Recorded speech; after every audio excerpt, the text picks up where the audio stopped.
Tidak ada DPR korupsi, tidak ada menteri korupsi. Menteri dan DPR pada waktu itu boleh gagah-gagahan jadi pejabat tapi tidak bisa korupsi.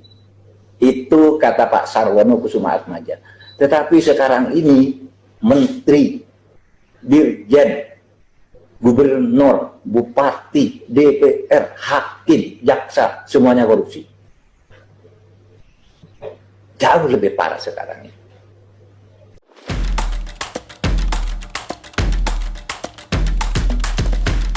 Saya sudah berkoordinasi dengan Kabareskrim. Perkembangan kasus dugaan suap tambang Ismail Bolong dan perang bintang Jenderal Polri ditunggu seluruh masyarakat Indonesia.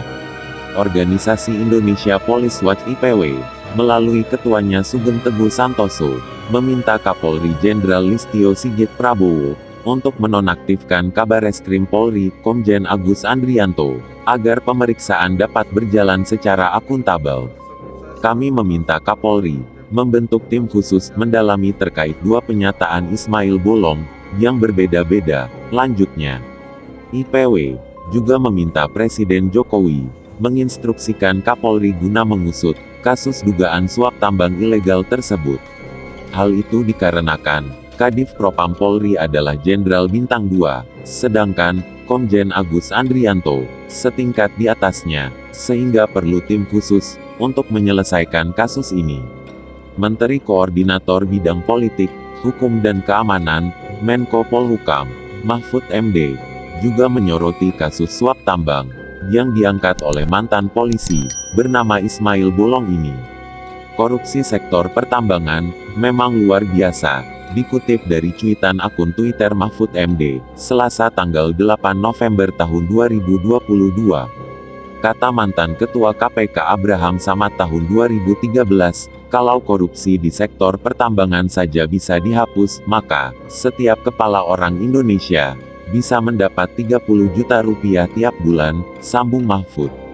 Di sisi lain, Komisi Pemberantasan Korupsi, KPK, juga menyambut baik ajakan Mahfud MD untuk mengungkap kasus mafia tambang. Namun, kata dia, sektor pertambangan mempunyai risiko tinggi terjadinya tindak pidana korupsi. Ia mengungkapkan, KPK baru-baru ini, melalui Kedeputian Bidang Koordinasi dan Supervisi, membentuk Satgas Perbaikan Tata Kelola Pertambangan. Saya sudah ingatkan sejak awal kepada para menteri Kabinet Indonesia Maju, jangan korupsi. Sudah sejak awal. Dan juga terus-menerus saya sampaikan untuk menciptakan sistem yang menutup celah terjadinya Kadif Humas Polri, korupsi. Irjen Dedi Prasetyo merespons terkait Ismail Bolong tersebut, dan menyatakan, pihaknya saat ini masih fokus untuk pengamanan konferensi tingkat tinggi G20 di Bali yang berlangsung pekan depan. Dikonfirmasi Kompas TV, Selasa tanggal 8 November tahun 2022. Orang harus paham ini, agar tidak selalu menyalahkan pemerintah ini kok diem aja gitu. Pemerintah tuh goblok gitu. Kok BLBI dibiarkan berjalan sampai begitu lama 20 tahun. Lihat saya bilang Pak Jokowi baru jadi presiden 6 tahun, saya baru jadi menteri 1 tahun. Kalau 20 tahun berarti 16 tahun sebelumnya tuh bukan kalau urusan internal kita. saja yang melakukan pemeriksaan. Sedangkan, kalau Kompolnas tidak punya kewenangan pro justisia untuk melakukan pemanggilan paksa.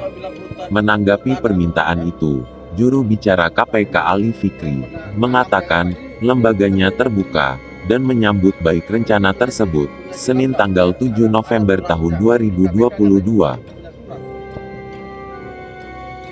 Ya artinya itu kalau bicara itu ya, kita tunggu lah.